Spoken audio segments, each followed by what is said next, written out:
Selamat pagi dan salam sejahtera buat kita semua. Saya juga ucapkan selamat pagi untuk Ibu Mary Yamana Pitupulu dan apa kabar untuk teman-teman semua.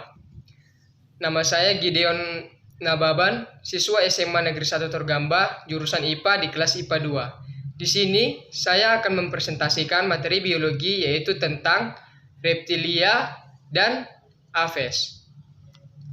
Sebelum kita mulai presentasinya, saya ada buat pantun buat kita semua. Ayah kerja sesudah makan, ayah yang kuat cintanya hangat. Selamat belajar teman-teman, semoga kita tetap semangat. Langsung saja, di sini saya akan memperlihatkan contoh hewan reptilia. Di situ bisa teman-teman lihat. Ada yang tahu itu hewan apa? Ya, betul sekali. Itu adalah bunglon. Baiklah, kita lanjut. Pengertian reptilia. Reptilia adalah hewan vertebrata berdarah dingin dan memiliki sisi. Reptilia adalah hewan dengan 4 tungkai dan menelurkan telur yang embrionya diselubungi oleh membran amniotik. Ciri-ciri reptilia merupakan hewan vertebrata berdarah dingin atau poikilotherm, memiliki sisi yang menutupi tubuhnya. Tetropoda, yaitu hewan yang memiliki 4 tungkai atau kaki kecuali ular. Menghasilkan keturunan dengan cara bertelur atau ovipar, penyu bertelut dan melahirkan ovovivipar.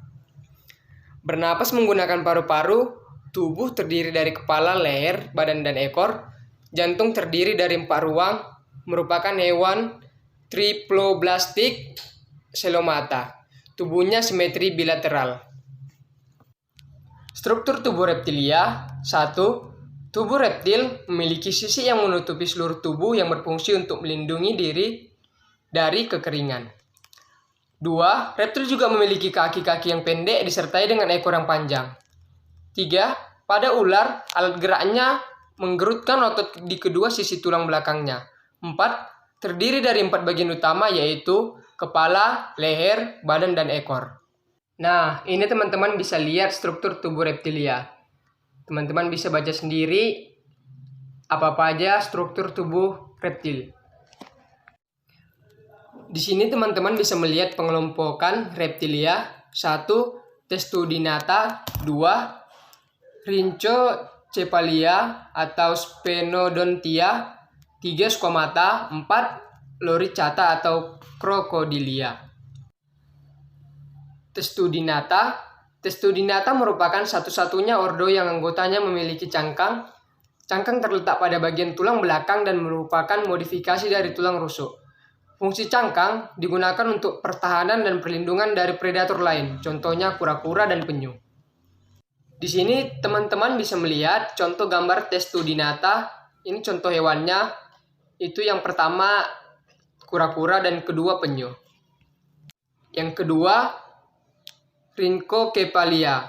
Rhinchocephalia adalah ordo reptil mirip kadal yang mencakup hanya satu spesies hidup, Tuatera, yang hanya mendiami bagian dari Selandia Baru. Contoh Tuatera adalah, teman-teman bisa lihat contoh Rhinchocephalia. Di situ ada hewannya.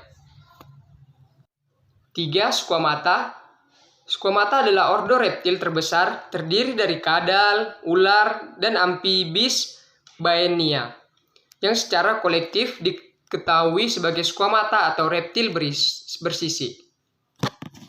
Berikut adalah contoh-contoh squamata. Teman-teman bisa melihat dan memahami, dan juga teman-teman bisa searching di media mana supaya teman-teman bisa dapat tahu apa nama hewan tersebut. Yang terakhir, Loricata. Loricata merupakan kelompok reptil yang termasuk buaya dan leluhurnya. Contoh Loricata ada buaya, aligator, dan gavial. Apakah teman-teman melihat contoh hewan Loricata? Ya, itu adalah contoh hewan Loricata. Di sini ada beberapa peranan reptilia. Peranan reptilia sebagai predator alam, contohnya ular memakan tikus, bengkarung memakan serangga. Sebagai bahan pangan, contohnya daging ular, daging kura-kura, dan telur penyu. dan sebagai minyak ular atau racun ular dimanfaatkan manusia sebagai obat-obatan. Siklus hidup reptilia. Reptilia dewasa setelah berproduksi akan bertelur. Embrio dalam telur tersebut kemudian akan menetas dan tumbuh menjadi reptil dewasa. Reptil remaja sudah bisa bertahan hidup sendiri. Mereka memangsa makanannya dan tumbuh menjadi reptil dewasa. Teman-teman bisa lihat berikut gambar yang saya berikan siklus hidup reptilia. Di sini saya akan melanjutkan materinya, yaitu tentang Apes. Apes atau burung adalah anggota kelompok hewan bertulang belakang yang memiliki bulu dan sayap. Ciri-ciri Apes, teman-teman bisa melihat. Yang pertama, merupakan hewan triploblastik selomata. Yang kedua, bentuk tubuhnya simetri bilateral. Yang ketiga, termasuk hewan berdarah panas atau homoiotherm. 4. Tubuhnya ditutupi oleh bulu. 5. Jantungnya terdiri atas 4 ruang, 2 atrium dan 2 ventrikel dengan sekat sempurna. Yang keenam, organ penglihatan, pendengaran, dan suara sudah berkembang dengan baik. Yang ketujuh, otot dada besar dan otot dada kecil merupakan otot-otot tubuh yang berfungsi penting untuk terbang. Yang kedelapan, bernapas dengan paru-paru dan dibantu oleh kantong udara atau saccus pneumaticus. Yang kesembilan, mempunyai sayap untuk terbang. Yang kesepuluh, berkembang biak dengan cara bertelur. Dan yang terakhir, pembuahan terjadi di dalam induk betinanya atau internal. Teman-teman bisa melihat gambar struktur tubuh Apes.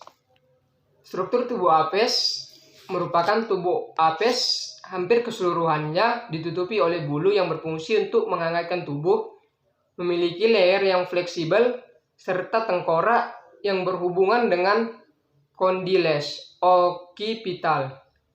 Memiliki otot yang besar dengan corpora striata padat, yaitu bagian otak yang berfungsi mengatur perilaku dan insting.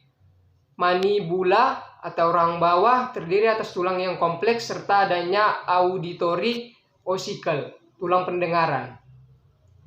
Tidak memiliki gigi selain gigi telur yang berfungsi untuk merobek cangkang ketika akan menetas. Tungkai maka burung bermodifikasi menjadi sayap sehingga burung dapat terbang. Tidak memiliki diafragma, bernapas, dan paru-paru dan kantong udara. Apes memiliki peredaran ganda, tulang panjang dan vertebrae, tidak memiliki opifisa. Di sini saya akan menjelaskan pengelompokan Apes. 1. Ordo Galliformes atau Roseres adalah ordo burung yang meliputi kalkun, ayam hutan, burung puyuh, ayam buras, merak, dan maleo. Yang kedua, Ordo Struthioniformes adalah salah satu ordo dari kelas Apes yang termasuk kelompok burung yang tidak biasa terbang. Contohnya burung unta. Ordo Casuariiformes adalah ordo burung besar yang tidak bias terbang yang memiliki 4 anggota yang masih hidup, contohnya kasuari. Ordo Apterygioformes adalah spesies lain dari burung tidak dapat terbang dan ukurannya seperti ayam domestik. Selanjutnya teman-teman bisa membaca dan memahami pengelompokan Apes. Berikut adalah gambar contoh ordo Galliformes. Itu yang pertama ayam buras dan yang kedua merak. Selanjutnya contoh ordo Galliformes. Yang pertama di situ ada gambar kalkun dan yang kedua maleo.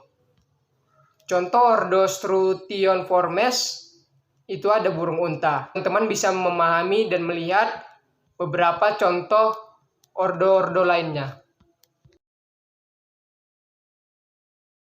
Di sini teman-teman bisa melihat siklus hidup Apes. Sekian dari presentasi saya. Jika ada kata-kata yang salah, saya mohon maaf. Di sini ada pantun, penjahit benang membawa peti, Ibu Wahyuni menjahit kebaya.